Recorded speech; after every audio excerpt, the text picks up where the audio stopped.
It's humble people who are nice. Friends, they care about us, and in certain situations, they even give the little they have to those who there's nothing I value this type of person. Be careful what you value. You could end up with these people. Maud exchanged her glasses for contact lenses and started wearing elegant clothes. She had lost weight and showed off a well-toned body.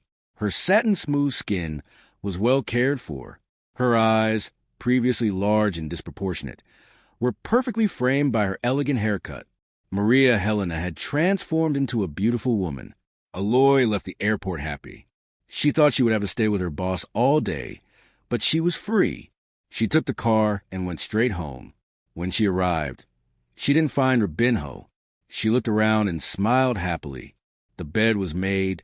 The kitchen was clean. Everything was in order. Rubinho really was the ideal companion. She was a little hesitant to express her feelings, but she thought it was worth it. Later that night, after the meeting at Gustavo's house, she would tell him everything that was in her heart. She took off her high heels and felt comfortable walking barefoot around the house. He must be with her. I'll call. Rubinho answered. What a surprise. I'm running. How can it be a kiss? It was Aloy. Ida asked. Yes, you've arrived and invited us to have lunch with you. I'm going to disturb you. Enjoy it. It's not a problem. I think it's even good because she keeps saying she'd like to go out with you more. And look, I don't even feel like I'm feeling it. Eder threw a pillow at his silly friend. Right now, my eyes are only on Mina. So, let's go. I'm going to get changed. They left, and soon they were at Aloya's apartment. It was the first time Ida had set foot there. I felt a hint of envy because he had to live in a cramped apartment, and she had the luxury of living so much better. As she entered the elevator, she commented to Rubinho, she lives so close to us. And look what a difference, she said as she looked at the inside of the elevator, all lined with noble wood and details in golden metal. It's a luxury building. Ida, only fine people with a lot of money live here. Aloy isn't Mila. She's getting there. She's prosperous. She values and observes with interest everything that is beautiful. She ends up attracting beautiful things to herself. God forbid, living in a place like this must be disgusting with so many stuck-up people. The rich aren't humble. They're prejudiced against the rich. I have everything. Rich are petulant. It's humble people who are nice. Friends, they care about us, and in certain situations, they even give the little they have to those who there's nothing I value this type of person. Be careful what you value. You could end up with these people later that night. After meeting at Gustavo's house, she would tell him everything that was in her heart. She took off her high heels and felt comfortable walking barefoot around the house. He must be with her. I'll call. Rubinho answered. What a surprise. I'm running. How can be a kiss? It was Aloy. Ida asked. Yes. She's already arrived and invited us to have lunch with her. I'm going to get in the way. Take advantage of it. I don't want to get in the way. I think it's even good because she keeps saying she'd like to go out more with you. And look, I don't even feel like Eder threw a pillow at her silly friend. Right now, my eyes are only on Mina. So, let's go. I'm going to get changed. They left, and soon they were at Aloya's apartment. It was the first time Ida had set foot there. I felt a hint of envy because he had to live in a cramped apartment, and she had the luxury of living so much better. As she entered the elevator, she commented to Rubinho, she lives so close to us. And look what a difference, she said as she looked at the interior of the elevator, all paneled in noble wood and details in golden metals. It's a luxury building. Ida, only fine people with a lot of money live here. Aloy, no, it's Mila who is getting there. Prosper values and observes with interest everything that is beautiful and ends up attracting beautiful things to herself. God forbid, living in a place like this must be disgusting with so many stuck-up, rich people who are not humble and have prejudice against the rich. I have everything. Rich and petulant. Humble people are the ones who are nice. Friends. They care about us, and in certain situations, they even give the little they have to those who have nothing. I value this type of person. Be careful who you value. You could end up destroying these people. Later that night, after the meeting at Gustavo's house, she would tell him everything that was in her heart. She took off her high heels and felt comfortable walking barefoot around the house. He must be with her. I'll call. Rubinho answered. What a surprise. I'm running. How can it be a kiss? It was Aloy. Ida asked, Yes. She's already arrived and invited us to have lunch with her. I'm going to get in the way. Take advantage of it. I don't want to get in the way. I think it's even good because she keeps saying she'd like to go out more with you. And look, I don't even feel like Eder threw a pillow at her silly friend. Right now, my eyes are only on Mina. So let's go. I'm going to get changed. They left, and soon they were at Aloya's apartment. It was the first time Ida had set foot there. I felt a hint of envy because he had to live in a cramped apartment, and she had the luxury of living so much better. As she entered the elevator, she commented to Rubinho, she lives so close to us.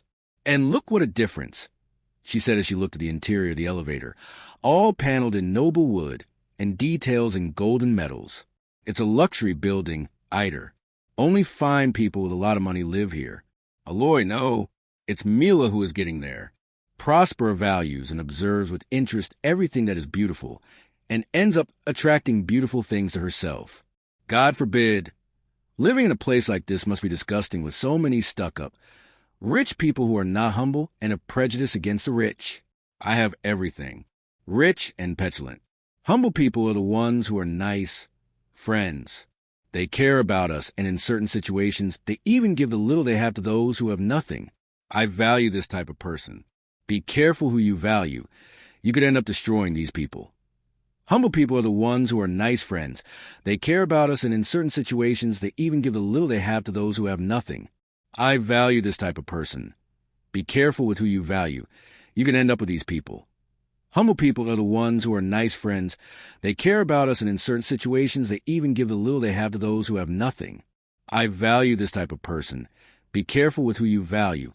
You can end up with these people. I want to be able to buy an apartment one day with financing. I want a very spacious apartment facing the sea. My spirit already brings prosperity and believes in abundance.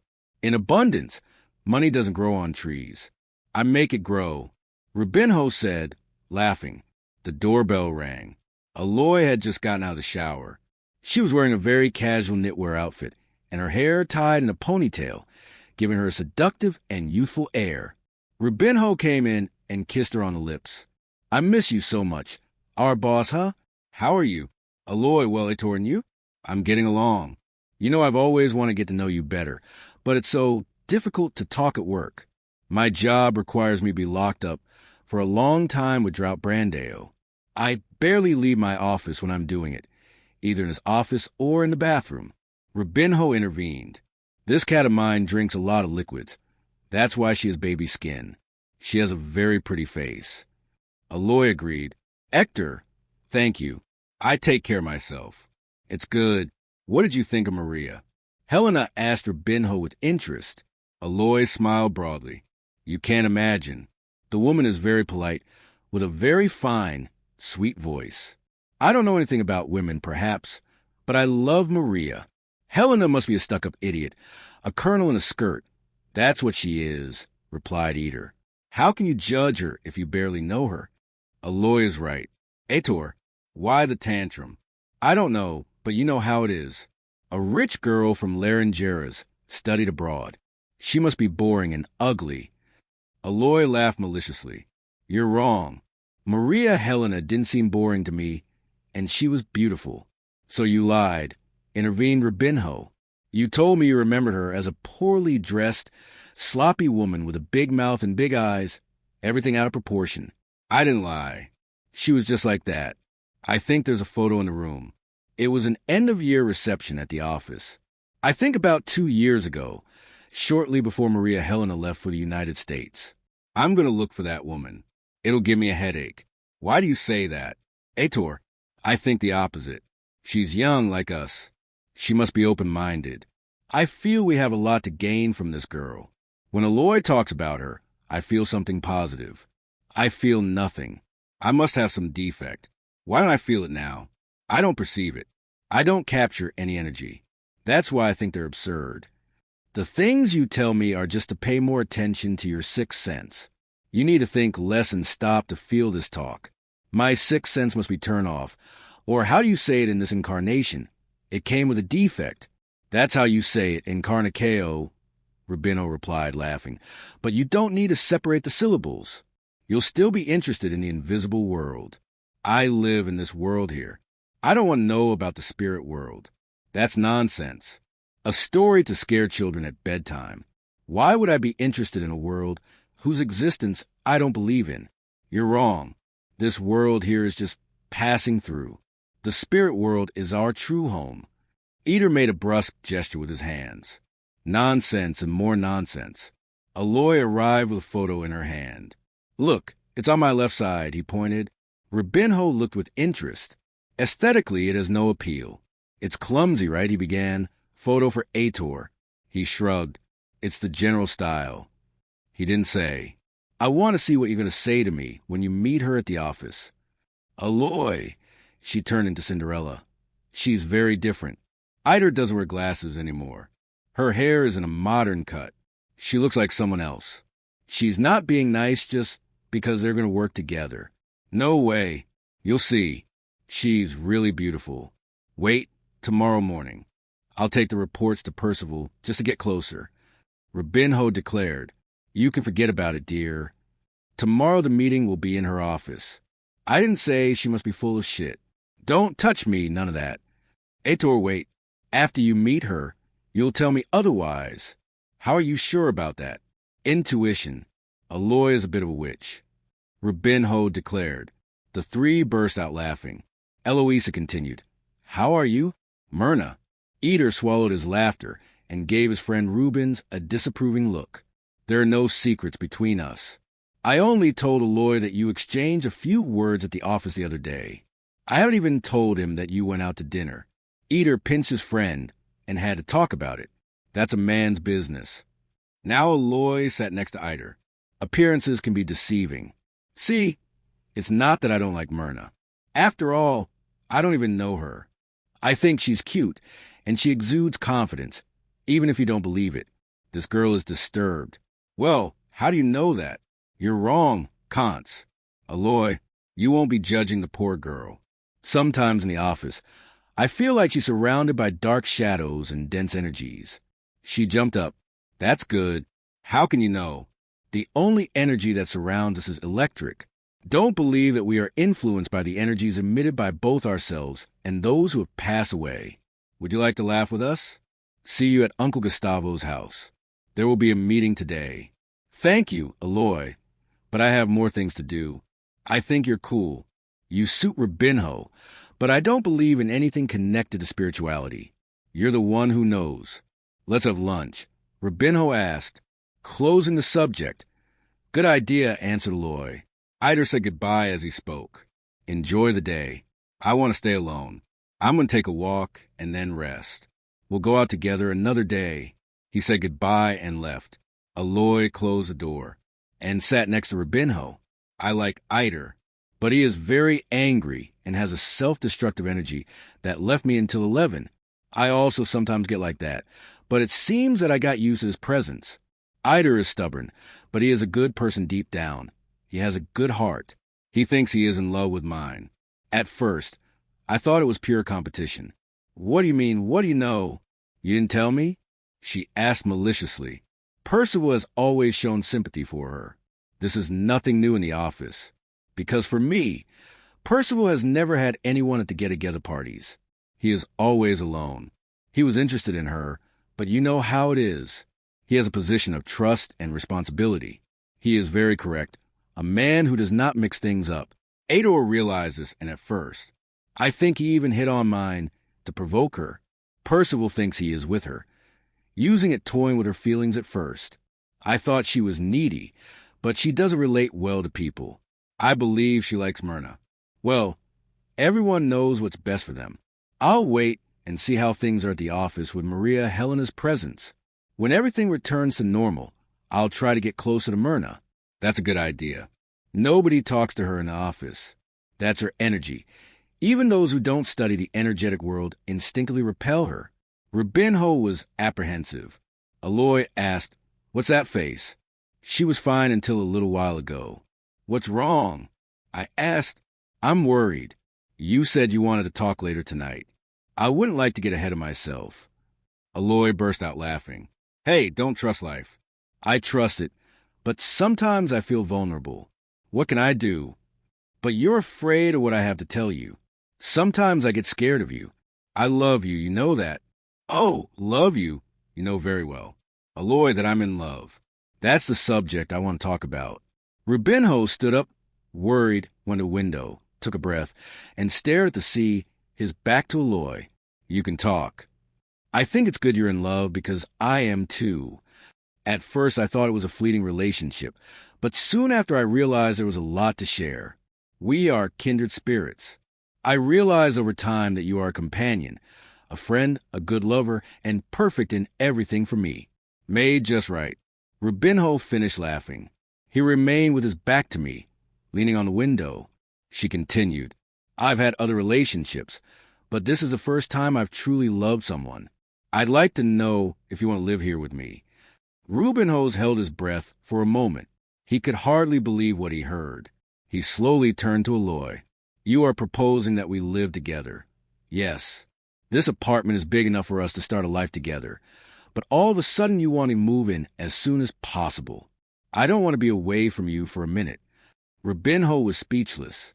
So that was the conversation. Why was I worried? I even mentioned it to Eider. I've never been in love with anyone before. At first, I also felt something strange and different. I think I fell in love the first moment. I was afraid to tell him that right away. Aloy got up from the sofa, hugged Rubin, and placed a delicate kiss on his lips. And why the fear, I don't know nowadays. Nobody wants to know anything seriously. We're living in a time when falling in love and getting married is out of fashion. So I'm the most unfashionable woman in the world. They kissed passionately. Aloy, I love you so much. Do you want to be my partner? I already am. You don't need to ask, but I want you signed and everything. These are details. We'll see later. First, I want you to move. Is there a problem in leaving the apartment you share with Eider? No. Not long ago, we would have had problems, but we are both earning well. He has to manage his expenses alone. Because he's a little stingy, he might get upset. Do you think it's possible? Anything he puts in the apartment, he'll show the invoice or receipt. I know we have responsibilities when we live together, but there are things we do from the heart. That's true, my love. When we give something from the heart, we receive 10 times more. Ador will soon have someone to share the expenses with. Why do you say that? Wait, a scene opened in Aloya's mind. She will develop a lot of evidence with Gustavo. It was inevitable, and she knew it was going to happen, but there was nothing she could do. She had already seen that scene again at the office. She tried to compromise. The reader has a lot to do. He won't mind your departure.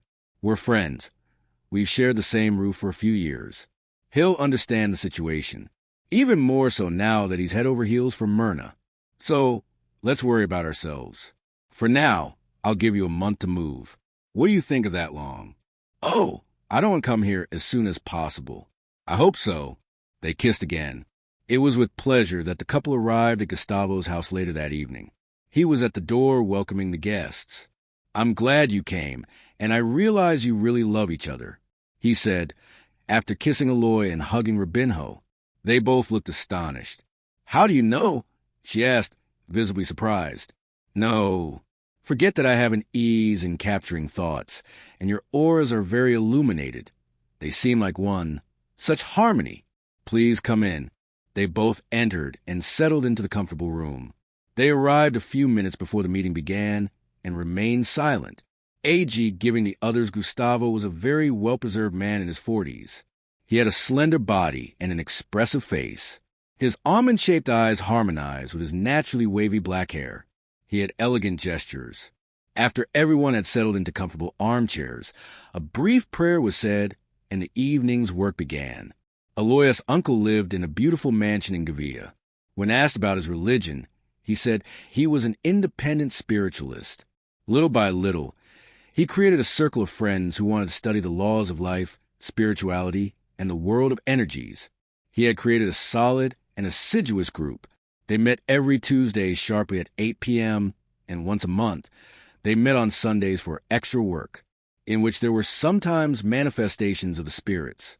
Eloisa became part of the group when she moved. to her uncle's house, but commitment to the office prevented her from regularly attending the sessions. It was the first time Rubinho had participated in the meeting. Upon arriving in the city, he wandered from center to center, but found nothing that could fulfill him, and now he was emotional. It seemed like he had finally found what he had been looking for. In fact, Rubinho had the clear feeling of already knowing that group of people around the table. Gustavo and 3 other young men held hands, concentrated, and one of their heads fell on the table. Gustavo and another young man remained with their eyes half open in vibration, while another young woman spoke in a raised voice. Our work today was very beneficial. I would like Aloy to attend with assiduity in the group's work, and that the young man who accompanies could also come. He is sensitive and wants to learn. Furthermore, he is part of our spiritual team. We need good mediums for the growth of the group. He paused briefly and continued. Let's do a vibration for a friend who will greatly need our help. After clearing her throat for a moment, the young woman who was incorporated called Rubinho. Come here, sit at the table. The boy felt a shiver run down his spine. He stood up and sat at the table. Another young man came from behind and kept his hands on his head.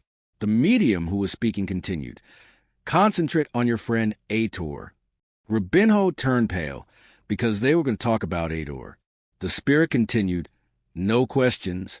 Concentrate on him.